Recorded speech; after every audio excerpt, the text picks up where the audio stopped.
Hey guys, 75 here, back with another Savage Crime video. I hope you guys enjoyed my last case on Matthew Weaver Jr. missing. Guys, he's still out there, and this is a very recent case. So, I don't know, I mean, he went missing in Malibu in California, and that was less than 2 months ago. But today we're investigating a case that's a little bit older, not quite 2 years ago, but our case starts in December of 2016 in Richmond, Virginia, and we're investigating Keeshae Jacobs today, and she is a missing person. Like I said for Matthew Weaver Jr., she's still out there. So if you guys have any information, anything just post it at it, like kind of like what I'm doing. Like I have no inside information, but I think it's a good thing for people to know about these things.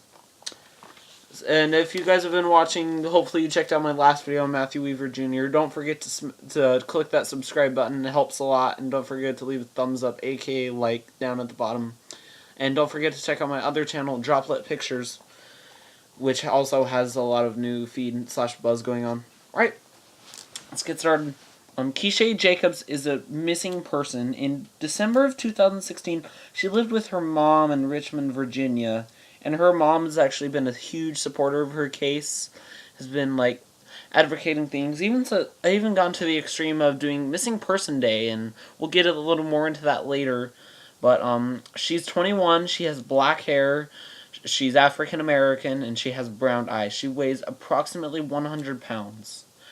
Keeshae Jacobs, according to her mom, was a hard worker, and she took pride in money she earned. And, like most people would think, she didn't go to her mom for money. She wanted to be able to make it on her own. So she took pride. So she wasn't one to ask for money or even to go to a club or to clubs or anything, etc., etc. She was happy with her life, according to her mom, because she was living with her mom in Richmond, Virginia. On December 26th, 2016, this strikes me really weird. I don't know about this, but, like, and I don't go stay with my friends. Like, I can imagine even if I am grown up and I'm living at home, I can imagine I would spend the holidays with my friend, staying at my friend's house instead of family. I don't know. Some people have different traditions or whatever. But so on December 26th, 2016, Keeshae Jacobs texted her mother to let her know she was staying at a friend's house. Said she'd be home the next day. She didn't, the mother, Tony Jacobs, didn't ask which friends because Keeshae is 21, she has her home life, and her mom doesn't really want to, like, be the embarrassing mom that you get as like, a teenager or whatever. But, tomorrow, we fast forward, it's the next day. Tony's worried because Keeshae was supposed to call around 11 a.m. or 12 p.m. because that's when Tony's lunch break is from her job. So now she's getting a little worried and upset, and she doesn't really know which friends she was staying with, so she can't do a whole lot at this point right now. So, so she just got even more worried, so she called her, and the phone call went straight to voicemail. She called Keeshae's older brother Devin to see if he knew where she was, and he didn't know. And now their whole family was super close, hung out for a while. Again, why it strikes me odd as why she went to go hang out with her friends, like right after Christmas, if she's so close with her family.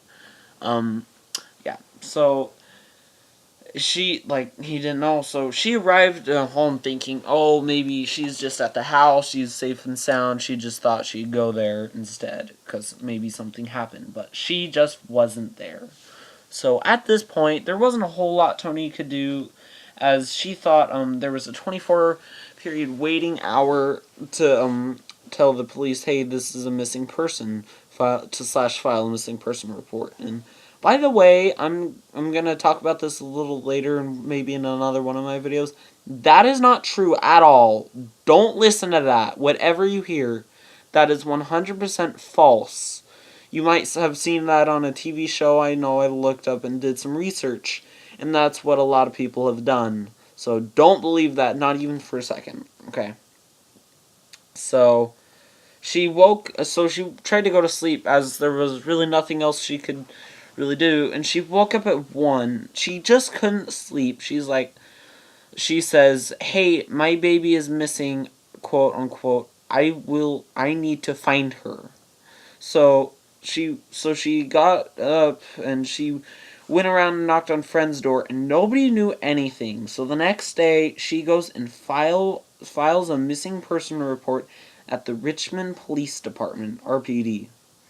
The RPD actually goes around that very moment and asks for public help, and they can't really do anything. And Tony's just like, all right, I'm gonna go do my own investigation because she needs to like be actively involved for the case to not go stale, because they don't have any information that she's not really a runaway, which Tony thinks is complete BS, but that's just the law. That's what they have to do.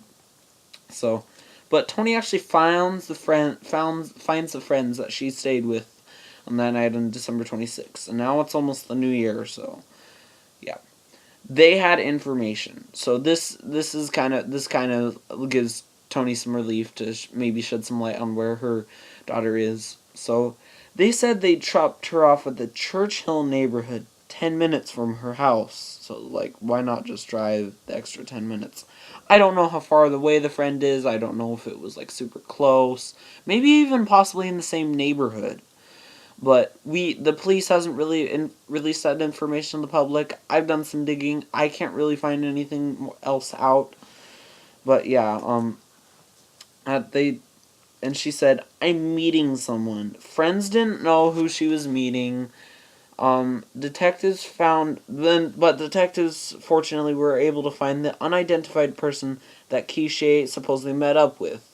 And you would think this would be a bit more public, because supposedly this is the last person that she sees before she goes missing. Unless her which every there's this weird theory going around. Everyone thinks it's true that Keeshae's older brother Devin did something, and I'm thinking, well, that's BS. That's what Tony said, and I don't know why people think that, but anyway. Um, so RPD got into great efforts to find Keeshae, but they just haven't really found anything at this point. There's not a whole lot to go off of. They only found the unidentified person, and the police are not allowed to say who that is to the public, unfortunately. So that's just kind of like how it has to be. Okay? So nobody found her cell phone, ID, or small bag that Keeshae took with her to her friend's house. We don't know if it's at her friend's house or with her still.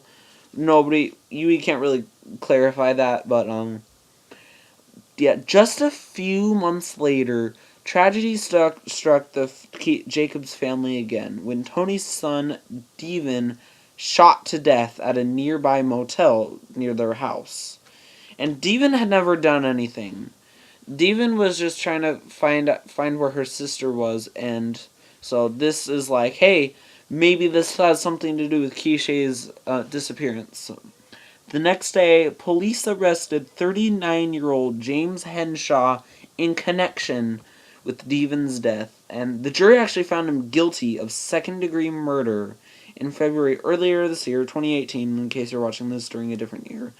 And for whatever reason, he has yet to be sentenced. I don't know why this case has just been like held for like for 8 months. Like, come on, please do your job. But whatever. I guess I can't really comment because I don't know like enough about the law to like have an opinion about that.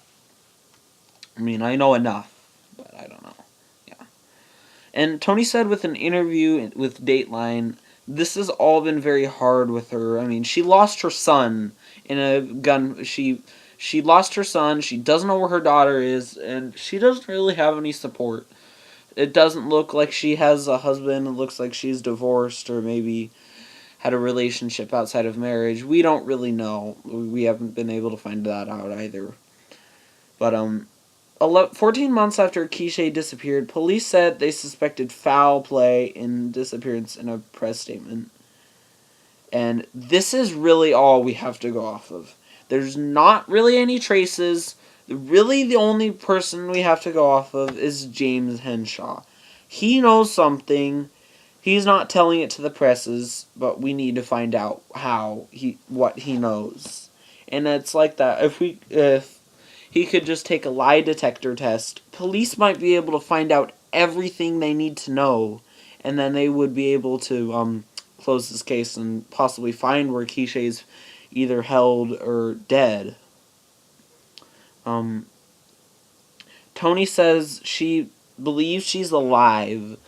Like, I don't know. She said, Tony says she has this, there's a parental instinct that you know if your child is safe or not. I don't really know if that's true or not. But that's what a lot of parents say. I also talked to my mom. That's what she thinks. Yeah. But, police, / Tony say it's just not like her to run away. She was happy with her life, like I said earlier. She had friends, she had a good job, and she was she was a hard worker and independent an independent woman. She didn't seem like she was one to just run off and leave her family to think she was dead.